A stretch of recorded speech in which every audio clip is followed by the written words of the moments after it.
What's up, guys? Welcome back to Digital Dive-In, the proper gaming talk show where we dive into the latest news in gaming every single week. It's your boy Monkey with me today. Back is SGK, as usual. Going, guys? If you have not already, we just uploaded a video right before this one with my boy KJ. I know you miss him. What? Patrick is cheating on me. Yeah, I am sorry. But he just came on for like a quick 15, 17-minute video talking about the three biggest reveals of yesterday's PlayStation event, which were Marvel's Spider-Man, Marvel's Wolverine, and God of War Ragnarok. So if you haven't watched our initial thoughts about all three of those games, please go check that video out. And then at the end of this video, we're going to be talking about our regular top 5 picks that we're most hyped for from the PlayStation event, not including the big four, which were, of course, Marvel's Wolverine, Marvel's Spider-Man, Gran Turismo 7, and God of War Ragnarok. So we're going to be talking about all the other stuff that was in the showcase that people are just going to gloss over because of the last big 4 reveals. So exactly. Only one of those 4s, actually only 2 of those 4s had gameplay. So you're right about that. But anyways, let's dive into the latest news this week. Starting off, we got some news coming out of Sony and their future of upgrading from the PlayStation 4 to PlayStation 5 games. So if you don't remember, there's this big fiasco around Horizon Forbidden West saying that there was not going to be an upgradable path for the PlayStation 4 to PlayStation 5 version of the game. Instead, they were just going to have standalone PlayStation 4 version and a standalone PlayStation 5 version. Everyone got pissed. Sony was like, okay, well, shit, maybe we should just do this. So they came out and said that they're reversing their decision. They've been reversing decisions a lot lately, and I think they just are trying to test the waters and see how it works. But anyways, there is going to be a free upgrade for the PlayStation 4 version of Horizon Forbidden West to the PlayStation 5 version. And then every other PlayStation 4 to PlayStation 5 version of games coming out later on are just going to have a $10 upgrade fee, which I am 100% for. I think that's a great idea, personally. I think it's a terrible idea. Why? No, go finish talking about the story, and then we'll discuss it. That's the story. That's literally the story. All right. So, the whole Horizon West fiasco. PlayStation is not testing the waters. They're trying to get away with what they can get away with until the community says something. And a lot of people will say this, and a lot of people will say this, and I kind of agree. Ever since the new president stepped up, PlayStation has been kind of scummy and anti-consumer, and true. That's fair. I'll give you that. They've been kind of weird with how they've been doing things. Yeah. I'm not really sure why. And then also, if you want to be in competition, you try to undercut your competitor. Exactly. So, this whole $10 upgrade thing, it's just like PlayStation probably has more money or more capital, I would say, than Microsoft because they've been doing the gaming thing longer. So why is it that they're being the ones that are being cheap and nickel and diming their customers versus Xbox, which is putting things on... Not only putting things on Game Pass, but also giving you a free upgrade for cross-gen platforming. I don't think all their games have the free upgrade. Only the ones that were included with the initial release of the Xbox Series X. Same as PlayStation. Like a lot of the games for PlayStation had a free upgrade, like Doom Eternal, Assassin's Creed Valhalla, all had a free upgrade. So there are a lot of games, and even Ghost of Tsushima had a next gen upgrade, but then they had the director's cut, which is a whole different game. But anyways, right. There were certain games that had the free upgrade that were like released on the PlayStation 5 as well. So I think going forward, though, I think Xbox is going to be doing the same thing. No, Xbox officially stated, hey, if you buy a game that's on Xbox One and there's an Xbox Series X version, it's going to be a free upgrade. They officially stated that on all their games. And you got PlayStation over here. It's like, all right, well, we're going to charge you $10. It's just like you can't blame people for the fact that you have the lack of capital to create PlayStation 5s at demand and meet demand, and now you're going to charge people on top of that when it's not even their fault that they can't get a PlayStation 5. That's true. It's It's Plus, just it's Xbox just really does have the cheesy. whole smart delivery system thing that they've implemented, which Sony Yeah. really needs to get up on. So Hmm. for that reason, they technically can't charge for their upgrades, whereas Sony, who doesn't have the smart delivery system, has no problem there really. Yeah. So, Sony, all I say is, you're doing good. You're doing great just because of the fact that you have a great hardware, great system, but your policies kind of need to be upgraded just a little bit just to Yeah. be more consumer friendly. That's Oh, all I'm saying. 100%. Yeah, I agree with that. But guys, let us know what you think about the how Sony's running their PlayStation 4 to 5 game upgrades in the comment section below. Moving on, we're going to get political here a little bit, and I know I don't like to get political on the show. However, this is definitely something that needs to be brought up. Um, the CEO from Tripwire recently came out on his own personal page and talked about how he's supporting all the abortion laws in Texas, and basically he had ended up stepping down. Tripwire came out and said, "Hey, his opinions do not 100% do not align with our own community standards. So he's out. We're bringing someone new in, and that's that." And it's basically a perfect example of while there is freedom of speech, that does not protect you from the consequences of what you say. Also, I just really want to come out here and just say that the abortion laws in Texas are fucked. Like, royally fucked. But that's just my own opinion. And I think I speak for digital diving in general when I say fuck Texas right now. No, yeah, because it was literally an overnight thing. It was a power play. It was literally like a power play move. And Tripwire, I love. Killing Floor 2. It's one Yep. of my favorite games that have released on PS4. And I love Killing Floor 1. I love the whole series. I bought Chivalry 2, also made by Tripwire. I love Tripwire games. And to hear that, it's really sad, I would Yeah. say, just because of the fact that number one, the whole political thing that the 180 Texas took overnight, literally. But then, you're gonna be like, hey man, good job. Yeah, exactly. Yeah. I like that Tripwire's like caught up and did this really fast and just jumped on Because it. they started losing sponsors. They lost Yeah. one of the biggest sponsors because of that. Yeah, They were exactly. I like, was all like right, man, you gotta I go. think that's impressive, and I think it was a good move on Tripwire's part to immediately distance himself from John Gibson and just say, yeah, no, his opinions are his own.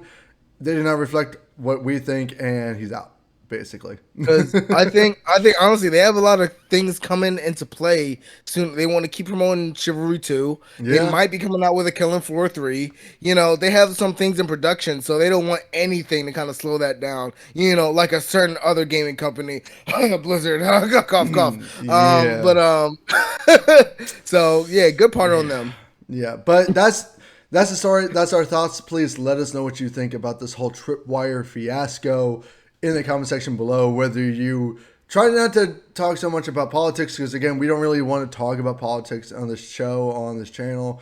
That's just our opinions about what we think about the current situation. But we really want you to talk about what you think about the whole Tripwire CEO and how they're responding to his comments on Twitter. So let us know what you think, please, in the comment section below. And please be respectful. All right, moving on. We got finally the PlayStation events that happened yesterday.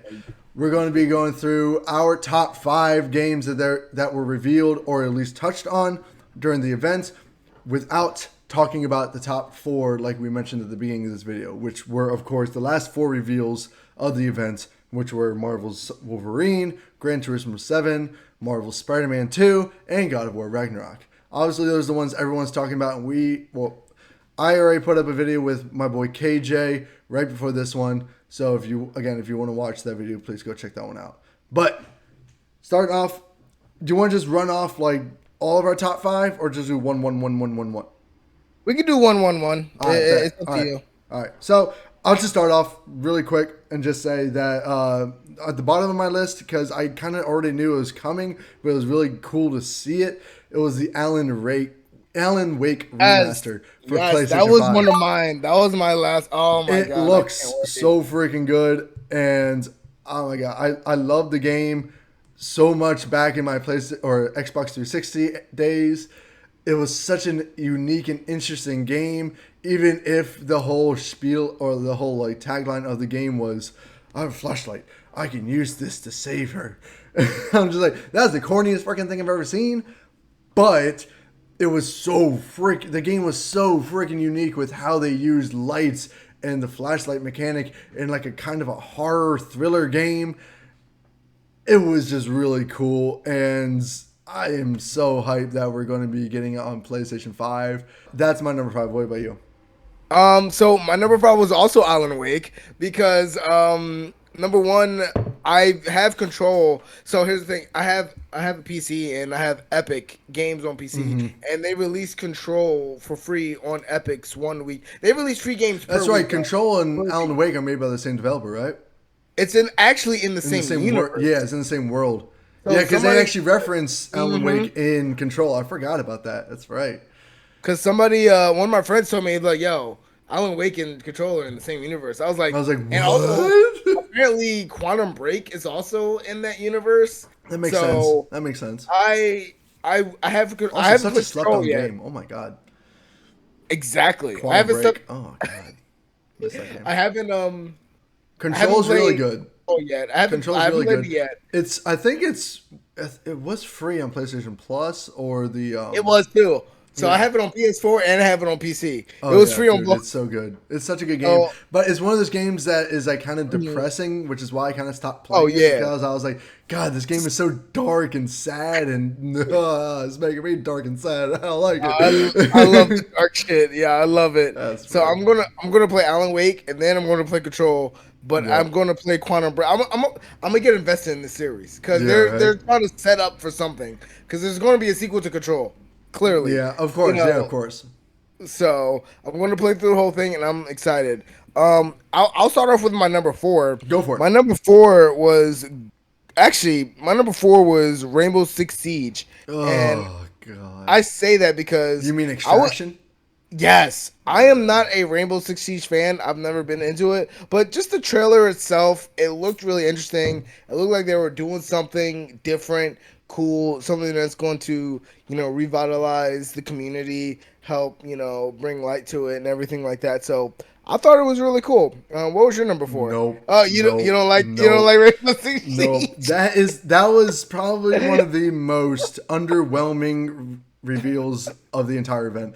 I think the whole idea is dumb. They should have just added in a zombie mode for Siege and been done with it because Damn. Siege is still so freaking good and it's still viable to this day that doing a whole other game based around aliens that is essentially just a louder version of GTFO.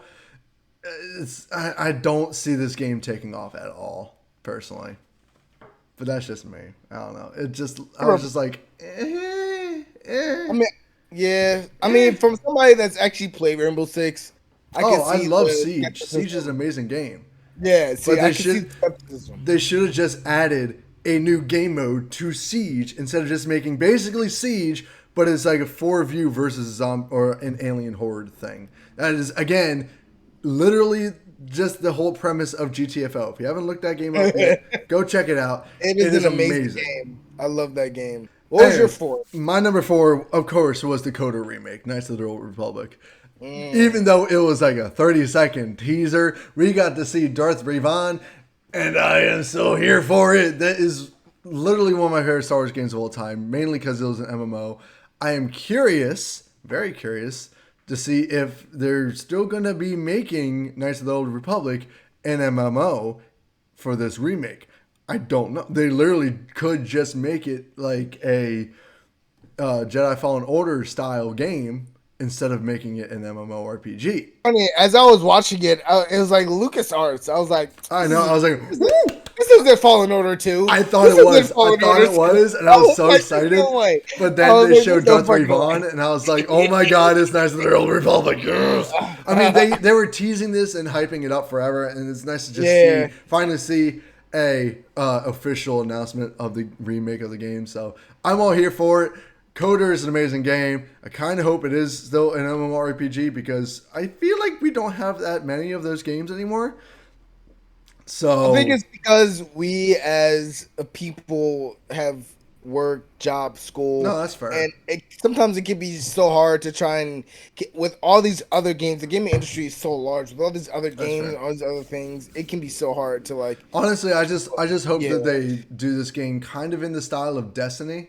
Because I do like the style of Destiny, but Destiny just doesn't live up just because there's just a lack of content in general. But if they do it well, they could do Coder in the style of Destiny and make it really, really, really, really good. But that's just yeah, my take. What is no, yeah. well? Actually, I'm just going to jump into my number three, which was, and this is going to be. I think I'm going to be the only one here, but it's Tiny Tina's Wonderland. That was my number one, dog. It looks so goofy, and you're Oh my basically just God, playing yo. Dungeons and Dragons. She's basically just playing Dungeons and Dragons with the original cast of Borderlands 3. I'm just like, this looks so freaking ridiculous. It does. Guns Oh in a my fantasy God. setting. I'm here for it. I can't wait for this game. Like, actually, it looks better than base Borderlands 3. It does. I'm surprised. So that's my number three. I can't wait for that game. It's going to be so much fun. And this is actually another version, or as like another one, because they came out with another Tiny Tina's Wonderland before, didn't they? I'm not sure. I don't know actually. This is a premiere now. Forget. I think it was for Borderlands 2 that they released it. So Oh, I think they do one with every Borderlands game. I think. I could be wrong, but whatever. What's your number three? There. my number three is going to be Ghostwire Tokyo. Hey, that is my number two. Hey! I that game came out with a teaser trailer, and I now got we you finally hyped for this got game. more. Yeah, you did. It I looks so was good. like, oh my god, this is the shit that Patrick told me about. Yup. No, it looks really good. It looks really interesting. I can't even wait to see what the story is for it. Right? It kind of reminds me of The Evil Within, kind of, Yeah, but this guy, more. Not. I'm not gonna say goofy, just more Japanesey, like this more guy starts kawaii. kind of burning off. It's like, Right? I was like, what's going on here? Oh my god! Like we never really saw much for that game before, and then it got delayed for a while. And this is the first time we're actually seeing some legitimate gameplay for the game and a little bit of the story. And yeah, it just looks wild and freaky and awesome and ghost dimension-y. It's giving me huge Evil Within control vibes, but Yeah. in like a Japanese setting, and I think it looks so good. I'm so ready. I am so ready, man. Hell yeah. Hell What yeah. was your number two? That was my number two. So what's your number two? My number two, because you already talked about my number one. So my number two was for Spoken. Oh yeah. That one That looked interesting to me.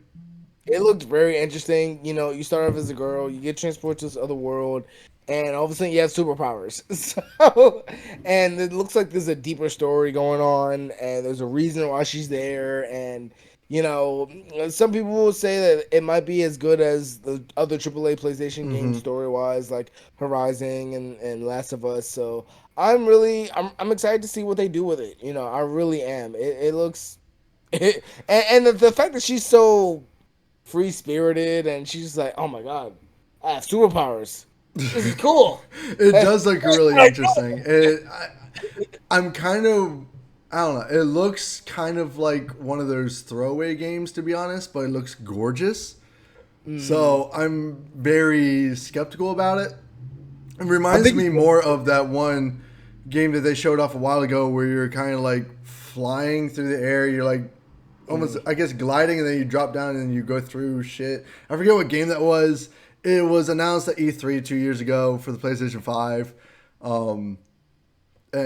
Personally, Forspoken just looks like one of those games that is made to showcase the capabilities of the PS5. At least that's what it looks like. And that was my same idea with Project Eve, which is one of the other games that they announced. It kind of just looks like something like that, where it's supposed to showcase just what the PlayStation 5 can do, but not much more than that.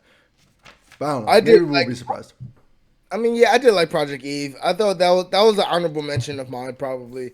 Um, it was definitely an honorable mention. I did like what I saw. It looked really cool. I mean, it looked like something that Yeah. would It like looked. a It didn't DC, look like like an anime style game, so I'm okay with that. so. I'm excited to see what they do with it. Yeah. No, for sure. What was the rest of yours? What was the rest of your list? My number. Well, the only one left is my number one, and that was Guardians of the Galaxy. The Yo, first trailer I saw, it kind of looked weird, but I was still really hyped for it because it wasn't a games as a service game like Marvel's Avengers. It's a narrative action adventure game, and like even though the combat looked kind of rough in the first trailer, when we saw the second trailer, we really got to see the breadth of what Star Lord's going to be able to do, and it looks fire. Plus space combat, and I'm here for that. I'm ready to fly the Milano around and fuck shit up. Oh my god. I was kind of like really criticism wise, just not feeling the first trailer at Yeah, all. it looked just meh. Like the comedy, Yeah. content of the conversations, that was all there. That was all Yeah. Guardians of the Galaxy, but then the combat looked kind of like wonky. This time it did look better. It looked more polished. It looked very It looked much a more. lot better. It looked It did. more like an action adventure game, which It I did. like. Yes, definitely. Plus, they're going to be fighting a freaking space church, like a space cult, basically. I'm like, oh hell yeah, let's do it. I'm so here for this. That was actually a pleasant surprise, to Right? see. I was like, Yeah, to see what they showed off, more, and it definitely looks like they're learning from their mistakes, and yeah. Plus, all the and Guardians sound top tier. Rocket sounds amazing. I cannot wait for him. It looks like there's going to be kind of a focus on their individual stories as well because we saw Drax just on his own, Gamora on her own, and then Rocket and Groot doing their stuff. So I think there's going to be like some side stories where you get to explore their backgrounds a little bit more, which would be fantastic. And I really, really hope that's the case. yeah, I hope this isn't so linear where it's just all Yeah. about the story. You know what I'm Yeah. saying? And it looks like it's going to be a really expansive game. Yeah, it Where does. you're going through each of their stories. So I kind of hope I'm excited. I kind of hope they set it up kind of like how the new Ratchet and Clank Rift Apart game does it, where you go into your missions and you do the whole area and everything, but then you have the option to travel someplace else and do side shit Yeah. and change characters as well. That's one of the reasons I love Rift Apart. Just got it, fantastic game. Cannot get Love enough of it. Can't get Got enough it. of I it. didn't know you It's got so it. good. It's so. I just got it. I just started playing a couple days ago. So good. Nice. But yeah, your number one was Tiny Tina's Wonderland, wasn't it? Yeah, it was. And I'm actually surprised that's your number one, to be honest. because I love first person. I love first person games and particularly first person shooters. So when I saw this and it had the Borderlands style, I was just like, I'm so for it. I loosely played Borderlands collection. That's I fair. played through, a little bit of the first one. Oh, And the first one was my jam, and the second one was even Oh. better. Tiny Tina's Wonderland for Borderlands 3 just looks so much better in general. I'm like, holy shit. yeah, it does. It was like a whole graphical improvement. Yeah, I was it looks insane. so ready. Yeah. But guys, that's our top five. Do you have any honorables? Like really quick. No. The only other thing that was not mentioned was GTA 5, and we all know how we feel about that. My only honorable I would say would be Blood Hunt, and that's purely because it's a vampire based multiplayer But the reason why multiplayer vampire shooter. I'm just like, what? Oh, no, what? why I didn't mention that is because I feel like it's going to be really unbalanced. Oh, it probably will be. Really I'm. unbalanced. So I I don't know what that game's even gonna be. I don't know. But it looks. The concept looks really cool. But concept other than is that. But yeah, guys, those are our top five. Let us know your top picks from the PlayStation event that happened yesterday. If you have any ones that we picked out, please let us know and let us know your thoughts about our picks as well. Other than that, guys, thank you so much for watching. If you like this video, please hit that like button. If you're not subscribed yet, now's the perfect time to do so. Hit that subscribe button and hit that bell so you can notify whenever these videos go live. They go up every single Friday, and once in a while, we do a stream or an extra video for you guys. So there's that too. But anyways, guys, thank you so much for watching. Stay excellent. We'll see you guys in the next video. Peace out.